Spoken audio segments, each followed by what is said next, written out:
Bon, en fait, notre tournée de sensibilisation, c'est surtout une tournée de rencontre éventuellement avec quelques leaders politiques qui ont demandé la municipalité de Goudomp. À défaut des leaders, on a pu rencontrer quand même quelques lieutenants de ces leaders. Donc le forum de 2019 a eu à émettre un document scientifique qu'on voulait remettre effectivement à l'ensemble de ces leaders-là pour leur donner donc beaucoup plus de tonus dans le cadre de leur programmation d'activité de la municipalité.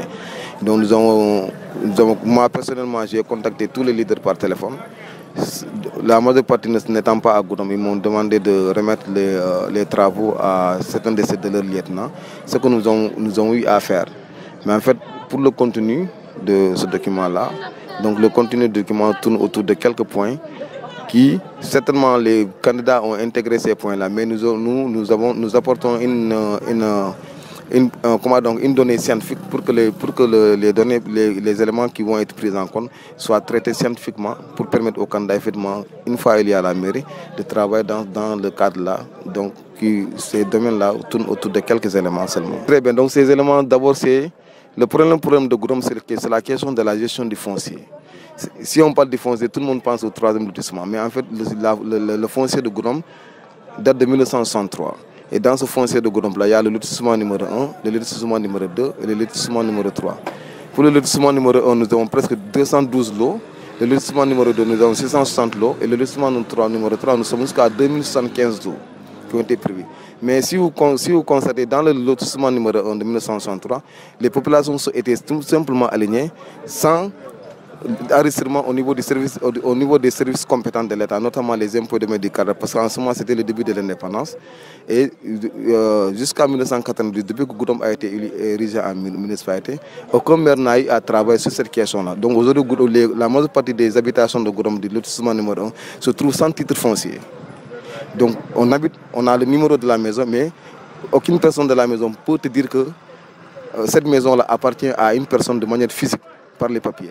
Donc nous avons dit que le nouveau maire qui va être élu pourra penser à élaborer un plan d'action prioritaire pour l'immatriculation administrative de l'ensemble de ces lots du lotissement numéro 1 et du lotissement numéro 2. En attendant maintenant de voir et de faire l'audit du lotissement numéro 3 pour permettre à beaucoup de Gourompas qui n'ont pas pu accès à la terre de pouvoir avoir des lots et être dans de bonnes conditions. Donc ça, c'est le premier élément. Le deuxième élément, c'est la gestion des équipements qui appartiennent au patrimoine de la commune. Nous avons constaté que dans la localité, il y a beaucoup de patrimoine. La municipalité a quelques patrimoines, notamment la maison de la femme, notamment l'auberge communale, notamment le centre socio-collectif et d'autres infrastructures qui vont être mises en construction actuellement au niveau de la commune de Goudomp.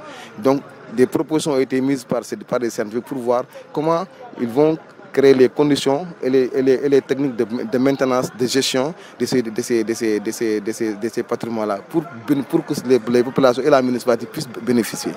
Ou ce sera des gérances libres, ou bien des transferts, ou bien c'est la municipalité qui va gérer directement ces documents, ces infrastructures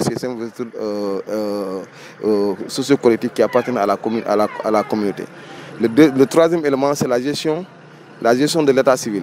Aujourd'hui, dans beaucoup de communes du Sénégal, l'état civil a beaucoup évolué. Ce n'est plus maintenant l'état civil seulement physique, mais il y a l'état civil numérique et avec des systèmes de paiement qui sont adaptés au nouveau système de paiement international.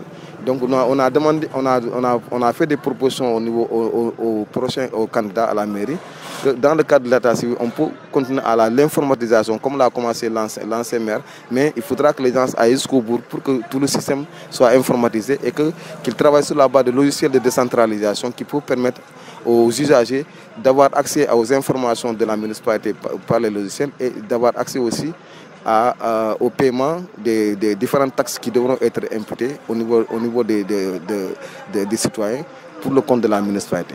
Le deuxième élément, c'est la mise en ligne de l'ensemble des activités de la municipalité par la mise en place d'un site internet de la municipalité. Ça a commencé avec la commune de Goudomp, mais malheureusement un certain nombre de considérations ont fait que le site a presque fermé ses portes. On penserait que le nouveau maire qui sera élu à Goudomp va mettre en place un système qui va favoriser la création d'un site web et d'une page pour permettre aux Gourompas d'ici de la diaspora d'avoir des informations à temps réel sur ce qui se passe au niveau de la municipalité de Goudomp.